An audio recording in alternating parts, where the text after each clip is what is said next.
എന്നോട് പുറത്തുനിന്നെങ്കിലും ഒന്ന് പറയേ. പറഞ്ഞില്ലേ ഞാൻ, എല്ലാരും ചേർന്ന് എന്നെ ചതിക്കായിരുന്നു. ചതിച്ചത് ദേവേട്ടനാ, എന്നെ. മറ്റൊരാളെ കുറിച്ചുള്ള ഓർമ്മകൾ മനസ്സിൽ ഒളിപ്പിച്ചു വെച്ച് എന്റെ കഴുത്തിൽ താലി കെട്ടി ഒരുപാട് പ്രതീക്ഷകളും സ്വപ്നങ്ങളുമായി കൂടെ ഇറങ്ങിപ്പോന്ന എന്നോട് ആരോടൊക്കെയുള്ള പ്രതികാരവും വൈരവും തീർത്തു.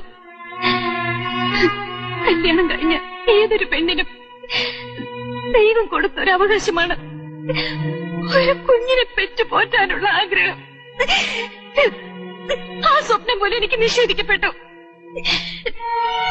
എല്ലാം സഹിച്ച് ഈ അകത്തളത്തിന്റെ ഒരു കോണിൽ ഒരു മിണ്ടാ പ്രാണിയായി ഇത്രയും കാലം ഞാൻ ജീവിച്ചു. ഈശ്വരൻ കേട്ടാലോ എന്ന് പേടിച്ച് ഒച്ചയെടുത്തൊന്ന് കരയുക പോലും ചെയ്യാതെ. ഇല്ല, ഭൂമിയിൽ മറ്റൊരു പെണ്ണും ഇത്രയേറെ സഹിക്കില്ല. എനിക്ക് മടുത്തു. വേണ്ട, കരഞ്ഞു.